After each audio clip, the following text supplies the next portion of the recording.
Well, since we're on a roll with this melanated excellence, I figure I'd do this story right here. And I wish I had done it a whole lot sooner because it came out a week ago. So as you can see right here, it's an image of all black boys, and they go to this all male high school by the name of Loyola High School that is located in Detroit. And this school has actually been talked about before, mainly because of their college acceptance rating.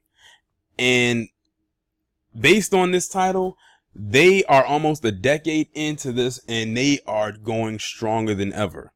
Because it says Detroit Male High School maintains 100% college acceptance for 9 years in a row. Now here's a picture of the recent ones who I guess that, they're apparently about to graduate, and they're wearing the shirts of the colleges in which they got accepted into. Now, lamestream media won't talk about this on a global scale. Shoot, they won't even talk about it on a national scale. It most likely would be just on a local scale if you're lucky. And we know why. The image speaks for itself. It speaks volumes. But let me get into this article. Detroit's all-male Loyola High School recently announced that every 2019 graduating senior had been accepted into a 2-year or 4-year college. The high school, which is a Catholic school in the Jesuit tradition, nurtures a culture of hope and academic success for young men challenged by an urban environment and prepares them to be men of Christian love, justice, and service who act with integrity, compassion, and courage.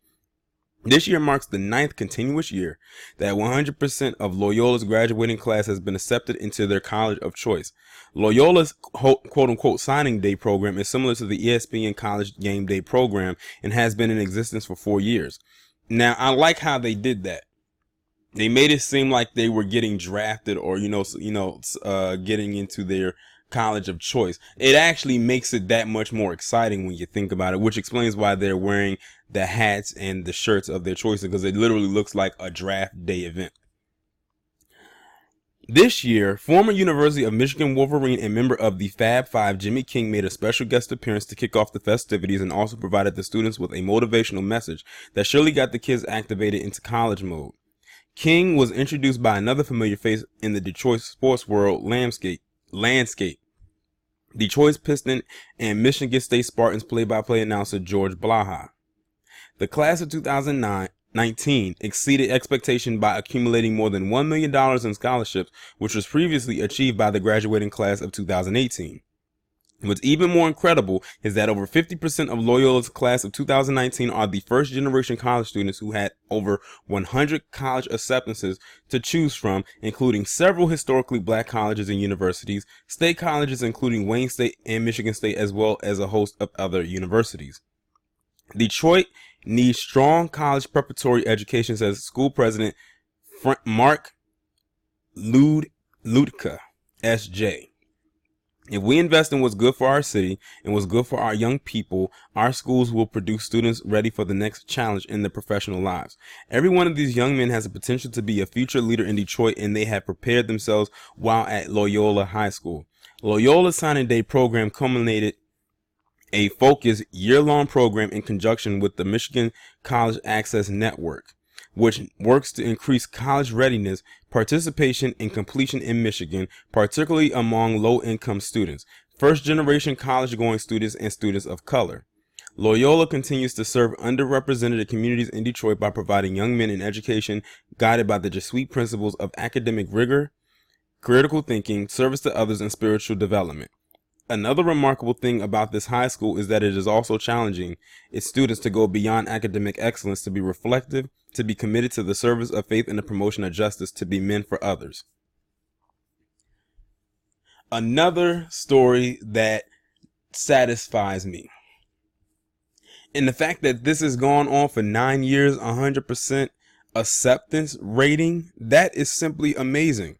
Now, I have a question for those of you who are viewing this. Do you think that there needs to be more all boys or more all male schools that are functioning like this? Because to me, it seems like whatever formula that they have going on at this school is working. We're talking about 9 years of 100% college acceptance, whether it's to a 2-year school or to a 4-year college of their choosing, and accumulating $1 million in scholarship money, and they exceeded last year's goal or acceptance, that means that they're growing in this stories like this, which is why we need our own black media, because this will be something that will be plastered every single day until it can't be talked about anymore. It would be one of those stories that would be the leading story.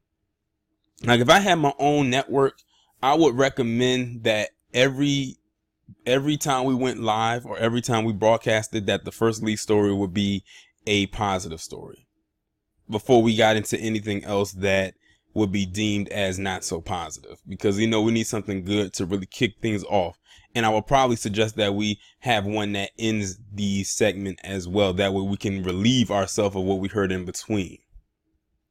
But shout out to all these young men yet again for, successfully, of course, graduating from high school and getting into the college of your choosing. I remember hearing about this school in the past, like a lot of times, but it doesn't get that much traction, mainly because look at the image, and it's in Detroit. Detroit has been known to be a rundown city and hasn't really been one that has, I guess you could say, a functionality for many years. And that's mainly due to dirty politics. So it's unfortunate that many people only associate Detroit as being run down or a has-been city, because Detroit used to be one of those cities that was a huge funnel of making America work, I guess you could say, mainly through Ford Motors. I mean, that's where they got Motor City from, Ford Motors. And then, of course, that's where Motown came from. So it had the car scene on lock, and it had the music scene on lock back in the day. But times have since changed. But hopefully the young men in this picture, and even the ones that have left, from that school in the past, can hopefully change the scope of that city. Y'all let me know what y'all think about this down in the comments. Like, share, subscribe. I'll talk to you in the next one.